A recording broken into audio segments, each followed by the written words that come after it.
Dan saudara, kini kita bahas kasus meninggalnya bocah di Sukabumi, Jawa Barat yang diduga mengalami penganiayaan. Kita bergabung dengan ibu kandung korban Lisnawati beserta kuasa hukumnya Krisna Murti serta Komisioner KPAI Diah Puspitareni. Selamat petang Ibu Lisnawati, Ibu Diah dan Pak Krisna, terima kasih sudah bergabung bersama kami di Kompas Petang. Sore. Selamat Sama-sama Mbak. Ya, selamat sore. Bu Lisnawati, sebelumnya kami ingin mengucapkan turut berbelasungkawa dan juga turut berduka serta prihatin atas apa yang terjadi terhadap anak Ibu. Bu Lisna, ini kan Ibu bersama kuasa hukum melaporkan peristiwa ini ke Komisi Perlindungan Anak Indonesia. Apa dasar yang Ibu inginkan sehingga memberikan ataupun melakukan pelaporan ini? Saya pengen keadilan buat anak saya gitu. Ya, Ibu ingin keadilan. Lalu terakhir ketemu dengan anak Ibu tahun berapa Ibu? 7 tahun, 4 tahun yang lalu. 4 tahun yang lalu. Mungkin Ibu boleh diceritakan apa yang menjadi penyebab mengapa Ibu bisa begitu lama tidak bisa bertemu dengan anak Ibu? Lost komunikasi sama anak saya gitu. Sulit berkomunikasi. Apakah ada larangan dari ayah korban atau seperti apa? Ya, ada larangan dari ayah korban juga. Bu Lisnawati, kalau Ibu sendiri sempat menemukan ada kejanggalan tidak bahwa ada dugaan kekerasan terhadap anak Ibu di Sukabumi? Kalau saya pribadi, ya ada kejanggalan gitu, yang mengganjal dari hati saya. Apa saja kejanggalan yang Ibu rasakan dan yang Ibu temukan? Ya, melihat dari video banyak yang beredar itu. Ibu tapi pernah menemukan ataupun melihat langsung tidak bahwa korban sempat dianiaya atau ada luka mungkin di tubuh korban, anak Ibu? Enggak sempat. Tapi berhubungan telepon dengan anak Ibu atau dengan mantan suami Ibu? Apa?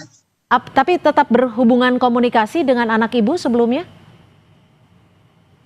Enggak pernah. Kalau hubungan kontak sama mantan suami mah, saya sering nanyain kabar, tapi susah gitu cara sama anak. Saat Ibu menanyakan kabar dari saudara-saudaranya, paling dari saudara-saudaranya kayak bibi-bibinya, paman-pamannya gitu. Saat Ibu menanyakan kondisi anak Ibu almarhum, apa yang diceritakan ataupun disampaikan oleh ayah korban? Tidak cerita apa-apa. Tidak cerita apa-apa. Baik, saya akan ke Pak Krisna. Pak Krisna, selaku kuasa hukumnya, dasar apa yang membuat kuasa hukum dan juga ibu kandung korban untuk melakukan pelaporan di KPAI dan apa respon dari KPAI?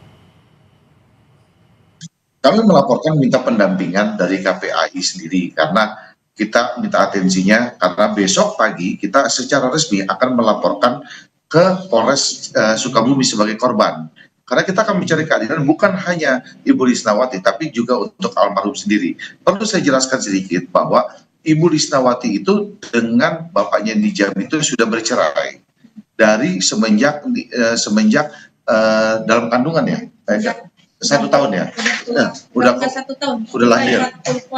Ya udah lahir, kan terus mereka bercerai. Setelah bercerai, sempat diambil beberapa bulan oleh bapaknya Nizam, kemudian dianiayai oleh ibu tirinya yang lain, kan yang istri keberapanya, kan terus mendengar itu diambil oleh Ibu Lisna, diurus sampai 7 tahun. Kemudian karena anaknya si Raja ini, si Nijam ini ingin menjadi cita-cita yang menjadi kiai, sehingga dimasukkan ke pesantren. Setelah dimasukkan ke pesantren, dari situ lost komunikasi. Tidak pernah lagi yang namanya Ibu Lisna bertemu dengan Nizam. Terakhir kalau hak asuh ada di mana, Pak Krisna Murti? Kalau hak asuh terhadap Kenapa? anak, hak asuh terhadap anak jatuh ada di mana? Nah, ini gini, perkawinan antara Ibu Nizam dengan ayahnya Nizam itu perkawinan siri. Jadi perceraian itu tidak melalui proses pengadilan karena perkawinan mereka itu tidak tercatat, mereka berkawin siri. Tapi secara legalitas, akte dan sebagainya itu atas nama Bu Lisna. Oke, baik. Saya akan mencoba ke Budia. Budia, melihat apa yang terjadi saat ini, korban meninggal dunia dan memang dugaannya mendapatkan penganiayaan dari Ibu Tiri dan sudah melaporkan ke KPAI. Apa respon dari KPAI terkait hal ini? Ya, yang pertama kami turut prihatin ya Ibu atas kejadian yang menimpa Ananda N, dan tentu saja kami berkewajiban untuk melakukan pendampingan. Tadi juga kami belum bisa menemui karena kami harus menyelesaikan kasus di Jogja. Tapi besok semoga kita bisa atur waktu untuk bertemu begitu karena besok sudah kembali ke Jakarta.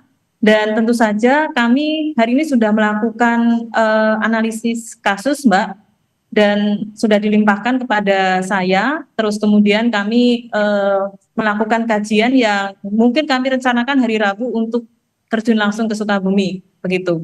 Nah, yang terpenting adalah yang pertama kami sangat prihatin ya, kejadian seperti ini termasuk dalam KDRT, Mbak.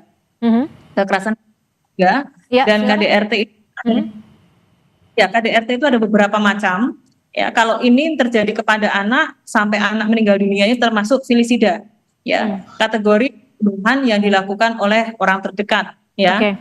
Dan ya tentu saja kami harus memperjuangkan hak anak, ya, yang meninggal dengan tidak wajar agar mendapatkan kejelasan penyebab kematiannya, sehingga ini tidak terjadi dan jangan sampai anak yang menjadi korban ini nantinya mendapat stigma yang negatif. Begitu, Mbak. Oke, Pak Krisna, Anda besok memastikan akan melakukan laporan ke Polres Sukabumi. Apakah menurut kacamata Anda melaporkan hal ini kembali ke Sukabumi karena ada indikasi proses hukumnya tidak berjalan dengan baik atau seperti apa? Bukankah kasus ini memang sudah ditangani? Proses hukumnya berjalan cukup baik, Mbak. Artinya bahwa sudah dari lidik sudah meningkat menjadi sidik. Artinya sudah ada bukti, 2 alat bukti permulaan. Kita sedang menunggu hasil visum dan otopsinya. Nah, kan kita bisa melihat dari berita-berita yang beredar bahwa 1 tahun yang lalu kan pernah dilaporkan Ibu Tirinya ini pernah dilaporkan di Polres. Lalu kemudian mereka ada mediasi sehingga dicabut. Nah, justru di sini kan petunjuk kami bahwa kan terjadi penganiayaan itu dari mulai 1 tahun yang lalu kan itu dilaporkan. Artinya bahwa kita tidak menuduh pihak siapapun. Makanya karena kami juga baru terima kuasa tadi pagi jam 7 pagi tadi, kita terima kuasa bersama-sama dengan Ibu Mira dengan tim semua. Kita sekarang sedang mengumpulkan bukti karena kita banyak video-video yang kita dapat sebelum kematian itu. Ya kan? Bahkan cerita-cerita saksi sedang kita kumpulkan bukti-bukti. Artinya bahwa apakah ada pihak-pihak yang sudah tahu kejadian ini melakukan pembiaran. Video-video ini didapat dari mana, Pak Krisna? Kita dapat beberapa video dari berbagai sumber yang kita dapatkan kejadian sebelum Nizam tuh kemarin dibawa ke rumah sakit. Jadi kita dapat tuh video-video gitu loh.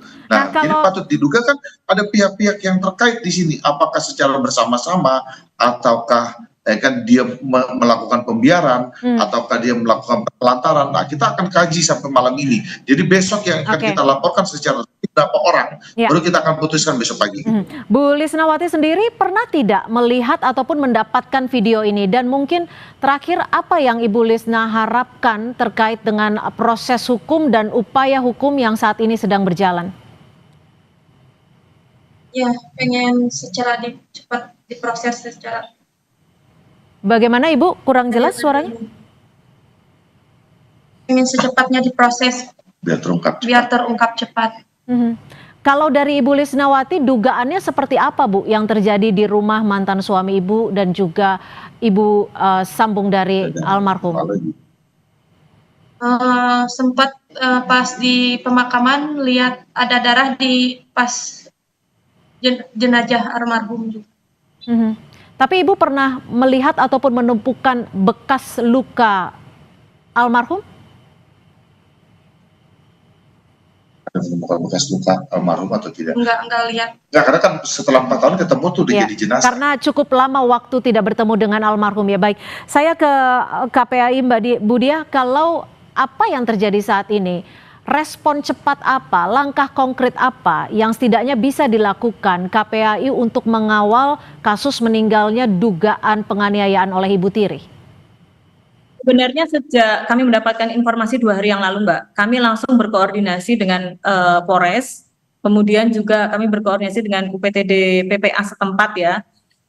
Dalam artian anak ini kan anak yang mendapatkan perlindungan khusus, ya.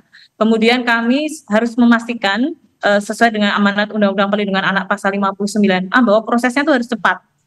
Harus cepat di sini adalah proses dari mulai pelaporan, terus penyelidikan dan lain sebagainya.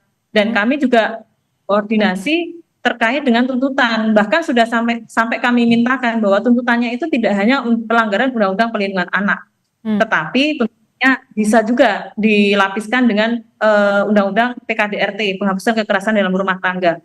Dan alat bukti video itu sebenarnya sudah bisa dijadikan bukti ya Pak ya, Bapak Kuasa. Video itu sebenarnya sudah bisa dijadikan alat bukti. Mau bukti apa lagi, ya kan? Oke, visum itu juga bisa. Memang kalau membutuhkan otopsi, hasil otopsi itu paling tidak kan 2 minggu, Mbak. Tetapi visum aja.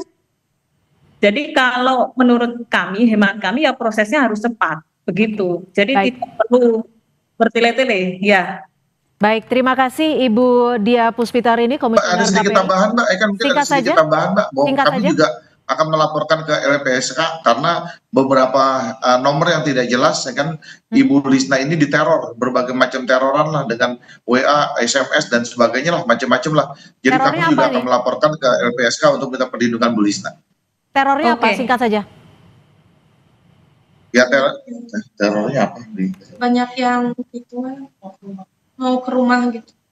Baik, tentunya laporan ini nanti masih akan kami nantikan dan penanganannya juga masih akan kami nantikan. Terima kasih Ibu Dia dari KPAI, terima kasih juga Ibu Lisnawati dan terima kasih Pak Krisnamurti. Baik, terima kasih Bu Dia, terima kasih juga. Terima kasih, selamat sore.